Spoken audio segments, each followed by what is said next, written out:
Hey guys, welcome back to our continuing coverage of the Chicago Comic and Entertainment Expo here, broadcasting from Podcast Central, booth 1677, or just south of Artist Alley. We have got a very special guest here in the booth, the one, the only Mr. Cullen Bunn. How is it going, Cullen Bunn? It's going well, but very special, maybe selling it a well, little bit. You know, the man's so nice you have to stalk him twice. You know, I don't know if you've noticed, we've kind of stalked you for the past few years over at various comic book conventions. Yeah, and last year I was supposed to come and talk to you guys, and I got sick. I remember that. And I felt like I tried, because we were scheduled to be here first thing. Like we were going to do the, like, as soon as they opened the doors or something. And I tried. I was like, I feel so bad, but I'm going to try my best to be here. Did you at least not eat any tainted food this go around? I am doing everything in my power to avoid getting sick. Last time was tainted pizza, and I'm like, I went and like got a reanimator style blood infusion of vitamins. It looked like reagent going into my veins. They have that here at McCormick Place? No, not here. Not here. What booth is that in? That would be. Talk about a money It's in the maker. trauma booth. A money maker. Yeah, I was going to say the trauma booth was my vote. They need an IV booth here at cons. Yeah, I met with my doctor and I was like, I'm going to a convention. I don't want to get sick. Yeah. And he said, let's do this. Hook me up. Yeah, because nobody's getting sick these days. Yeah. So, Colin, there's so much stuff I want to talk to you about. First and foremost, the big miracle surprise, the manna from heaven that happened this year was the re-release of Harrow County. Yes. Did not think that was happening. Yeah, well, when we wrapped up Harrow County, we knew we kind of wanted to do something else. And in fact, it was at this convention, I guess 2 years ago, we finally said, yes, we're gonna finalize it. We're absolutely doing a follow-up series. But we wanted it to be something that it didn't rely on having read Harrow County. We wanted people who had never read Harrow County to pick it up and enjoy it too. So that's why we set it a few years later, and we wanted it to be its own story and have its own through line instead of being something so dependent on the first book. Yeah, well, the story picks up with Bernice, yes. now grown up, sort of being accepted into the Harrow County by some but not by all. Yeah, one of the things in the first book, in the first series, we kind of gloss over some of those things with Bernice and her acceptance into the community, and in this book she's still accepted because she is such a valuable member of the community. But there are still people out there who, for various reasons, don't appreciate Bernice's presence. Yeah. So I mean, is it? I think it's labeled right now as a limited, right? Or is it ongoing? Yeah. So it's. The way we're approaching it is sort of as a series of limited series. Okay. So there's going to be more. I think there will be more. Yes. Okay. I can't say. I think there'll be more. How's that? That's as definitive as I'll be. That's good enough for me. Yeah, but the plan is I have a bigger story in mind for Bernice, just like we had with Emmy in the original Harrow County. I have a story that I want to tell, and it definitely needs more than just 4 issues to tell that entire story. But we'll try with every 4 issues to tell a complete story. Shauna really wants to sit down. She loves you to death.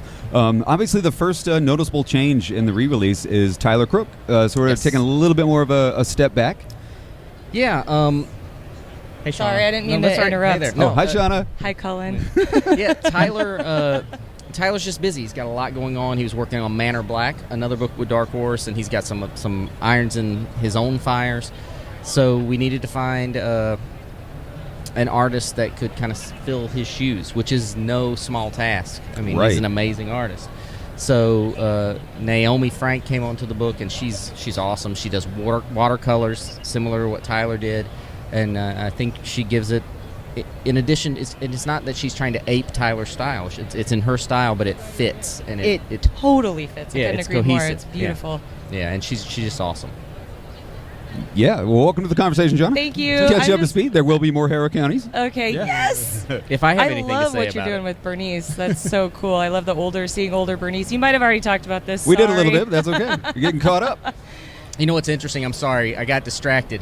I looked out here and this guy's wearing a Goldberg T-shirt under his shirt. But Goldberg? but- Goldberg for life? But if you look, it just looks like that's his belly button instead of.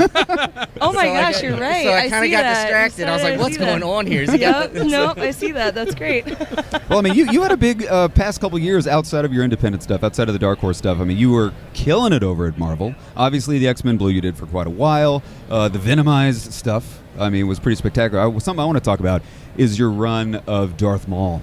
That first little run of Darth Maul, you were correct me if I'm wrong, but you were the first one to take the Rathtar character and the first used in the comic books. Did you know after seeing the movie, hey, this there's something there? Well, I didn't necessarily know after I saw the movie, but as soon as they told me I'd be writing Darth Maul, I was like, oh, well, I'm putting a Rathtar in it. They're awesome. Yeah. Nice. And, I love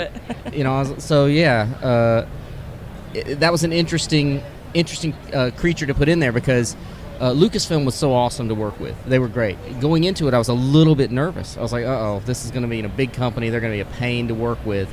They were so easy to work with, and they added to it rather than just trying to tear everything down. So when I said I want to use Rathars, they said, how about we use the Rathtar Homeworld, which was in a Lego video game.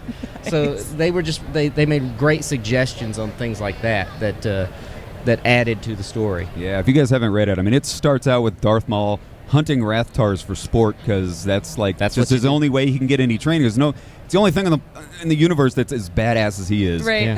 That he's allowed to go hunt. Yeah, I loved working on that book. Yeah, So. Carson, I know you probably got a few. Yeah, I got a friend named the Great Legend. He'll be mad at me if I don't ask about your. I've You know, met we the know. great legend. I've met the great legend. That's right. So I know he's going to want me to ask about Sinestro and that run you had on that. How was it like working with Sinestro over on the DC side? I know he's one of my personal favorite villains over there. Yeah, it was an interesting time because I was also at the same time writing a Magneto series for Marvel. Oh, that's right. So I was writing Magneto and Sinestro, and I was trying to be very conscious of how to make those two books very different. Sure. And both those are two of my favorite books I've done for either of those publishers. Sinestro is hands down my favorite DC character.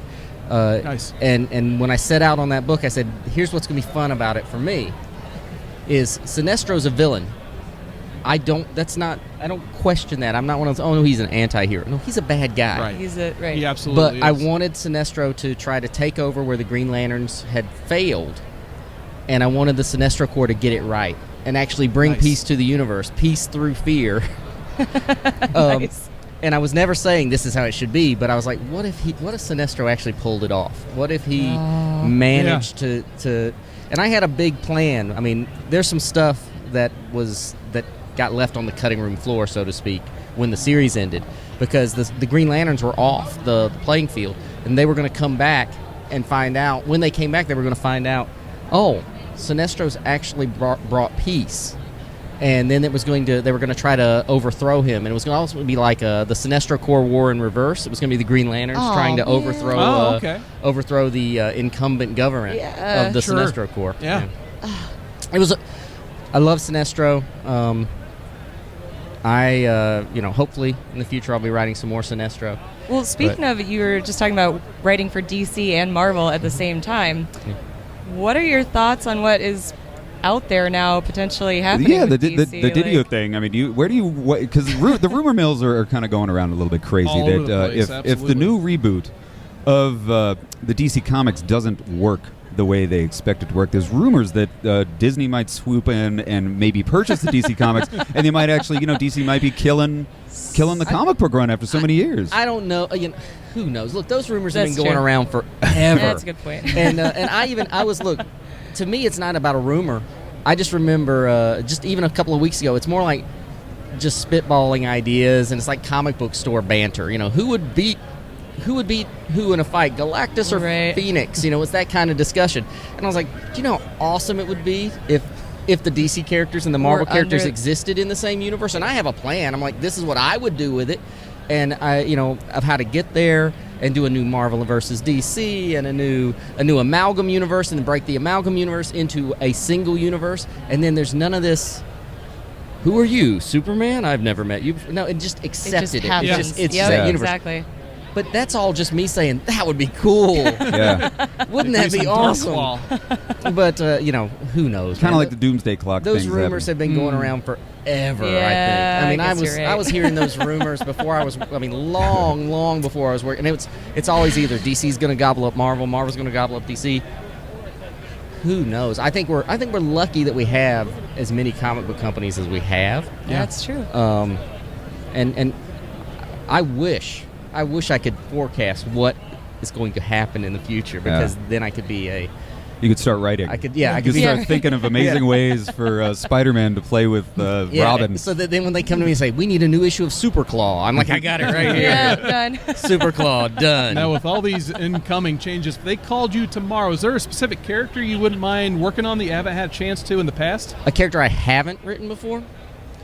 Swamp Thing is a big one for me. Oh, That would be nice. awesome. Swamp Thing would be awesome, and Constantine. Ooh. And then a bunch of characters no one's ever heard of. I have long wanted. There was a book called Scare Tactics in the 90s, which was basically a band with a vampire and a werewolf and like a swamp man, and they were just touring the country and sometimes getting into supernatural trouble. I would kill to write a Scare Tactics. That is comic, right up and your no one's alley. heard- no one's heard- Supernatural No one trouble, remembers yeah. Scare Tactics, but I love it. And with Marvel, there's a character called Black Wolf who came out in the 90s, and no one remembers him. I have vast notes on what I would do with a Black Wolf universe. There would be like an 80-issue run. The original series ran That's 10 amazing. issues, but I think I could do it. I want to do an 80 issues. I know. One of my favorite things to read that you write is like at the back of, say, like the book Regression, when you actually you write your long letters to the audience about your own personal life and growing up. With your father was very much into hypnotism. Is it all made up? No, It's That's all trash. No, it's all True. true. It's all true. Every word, everything I've ever written is true. So what was it like growing up in that sort of like? Not everybody watching knows exactly what I'm talking about, but Yeah, so my dad had many professions. He was an auctioneer. He was a door-to-door salesman. He was ran a photography studio. He built houses. But one of the things he did was he was a professional hypnotist, and he would perform on stage. And even when I was very young, I would be introduced on stage as the world's youngest hypnotist, and I had a little act that I would do. And one of the things he did after he stopped doing professionally, but he would still do these private hypnosis events, and he would do past life regressions, which were some of the weirdest things I've ever seen. So he'd talk to somebody and say, let's go back 10 years. What were you doing? And they'd tell him in exact detail what they were doing 10 years ago.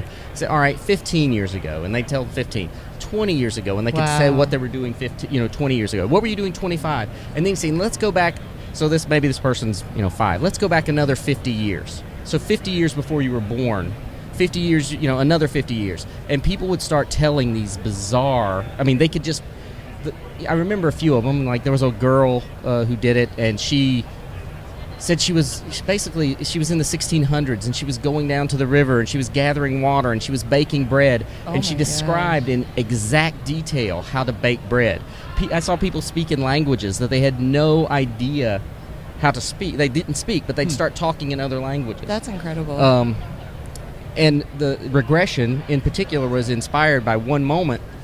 My dad was doing a bunch of these past life regressions, and he went to one guy and he did it, and the guy just fell into this weird, eerie silence. And I was, 13, and it terrified me. Something about his silence and this expression on his face, and my dad wrote, I was like, he hasn't, he's a new soul or whatever. But even as a kid, 13 years old, I thought to myself, this guy, he's seen some terrible things, and he didn't want to tell us. He's done something awful. And that scared me for some reason, and it's haunted me all these years. So that was the original inspiration for Regression, which is a story about a guy who does a past life regression, and his past life was possessed by a demon, and the demon comes back. So yeah, it's. I bet you got it's just some amazing stories from back in the day. Yeah, there's a lot of weird stuff being my dad's kid. He was an interesting guy. I don't know when the next time I'm going to talk to you again, so I got to ask: is The Damned coming back? I've been asked that question so many times today, and I love it. Well, it is on your banner. It is like right on the back of your banner. Look, top of mind awareness. The short answer is yes. Okay. It's a more complicated Sure. answer than that, but Brian and I are. It was my first professional work. That's awesome. And even back then, Brian and I we have a story in mind. We know how it ends. Yeah. We know how many issues it is, and we just, things keep getting in the way and making it, and derailing it, and getting to it's not where it doesn't happen. But yes, we are going to finish that story if I have to. I don't know what I have to sacrifice and to whom, but we're going to finish The Damned. Right. Nice. But the longer answer is I'm not exactly sure when. Okay. Yeah. Carson, you? Yeah, every time I get a chance to interview a creator, I always like to ask, what got you into comics? Because obviously everyone here at C2E2, we love us some comics. So what brought you to the dance, basically? I always loved comics. I mean, they were a big part of my life growing up. I grew up in an amazing era when I could go to the flea market and buy a grocery sack full of 50 comics for $5. Oh, yeah. So I was always surrounded in comics. My dad was a big storyteller, so I always wanted to tell stories, and I didn't care really what form that was in.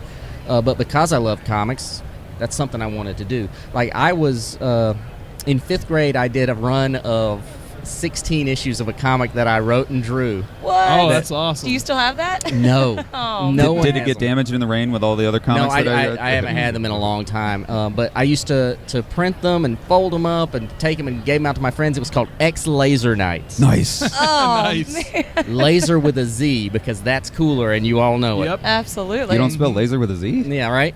And it featured me and my friends going on space adventures. And Oh. That's cool.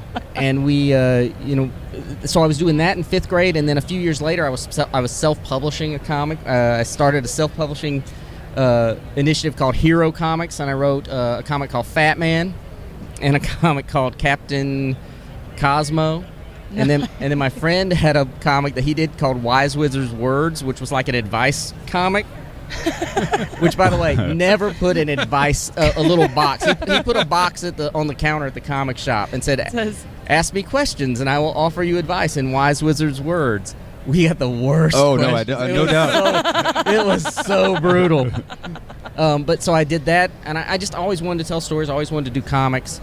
I do still have some of the Hero comics. Oh, nice. I maybe even younger, I was trying to do a comic called Matter Man that I still have my Ooh. drawings for Matter Man in a folder That's somewhere. great. But I just wanted to do it. I wanted to tell stories, short stories, novels, comics. I just always loved it. So Yeah. it was a no-brainer for me.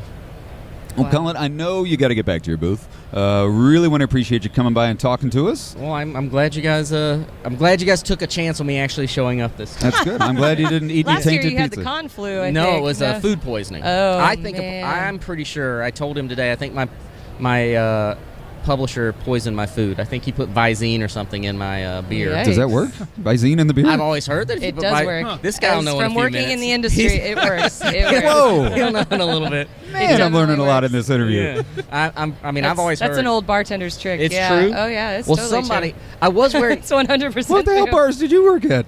Bars that had mean people at them. And here's the thing. I didn't think about this until yesterday. I was wearing a Cardinals hat. And I thought, I'm in Chicago. Maybe somebody, hey, we're going to teach that We're guy a not lesson. mean in Chicago. I don't think so. I think Chicago. I love it. I love Chicago, but I don't love being poisoned. No, I wouldn't either. Well, I'm glad you came back. Yeah. Yeah. I'm taking a big chance. Yeah, well, Cullen, we really, really appreciate it. I'm glad to be here. Thank you so So, much. guys, where can people find you here at Artist Alley? At Artist Alley, I am at table F11. F11, guys. Cullen Bunn. So many great books. I see you had all the hardcover Harrow Counties over there. I do. Lots of great stuff to sell. Signing books all weekend, guys. So we're just getting started here at C2E2. We've got lots of interviews lined up all weekend long. So stay right here on YouTube. Chuckload of comics for more great interviews and con coverage all weekend long. So, guys, see you on the con floor. Have a fantastic week. See you here next time. Thank you, guys.